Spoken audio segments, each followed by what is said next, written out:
Speaking of health and getting active, blood drives are one of the most essential and yet easiest ways to help save lives in your community. And now there's a fun added bonus to saving those lives when you donate blood in the Miami Valley. Here to tell us about blood drives and how to get the I Did It for the Cookie cookbook is Mark Pompilio and Cher Patrick from the Community Blood Center. Welcome, you guys. Well, thanks. Thanks for having us on. Well, thanks for coming on. And you flashed a little bit of that.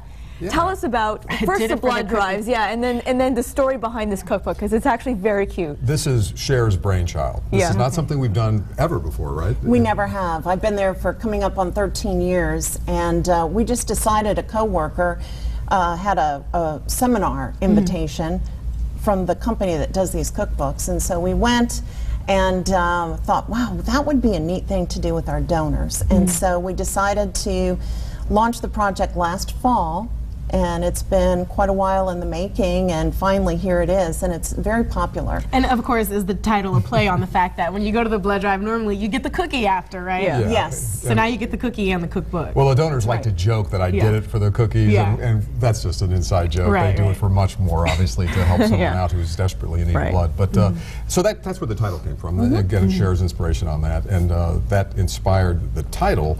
But the inspiration for I think for the sense of giving that's presented in this book is the idea that it's become a tradition to give cookies and juice after a blood drive. You have to replenish fluids and get some sugar back in your body. But also it's become a situation where communities come together and put together beautiful feasts for after the drive out of a sense of volunteering and being part of the drive.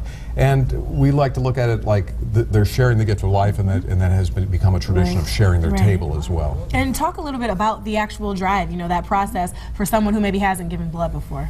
Well, if you've never given blood, it's a safe and simple medical procedure, and it helps save lives. One whole blood donation, which is the typical donation people think about, takes actually 10 minutes in the chair, and you're out, and you can help save multiple lives with that one donation. Now, the whole process from the time you walk in the door until you go through screening, the actual donation, and then of course in the donor cafe with the juice and the cookies, always with free refills.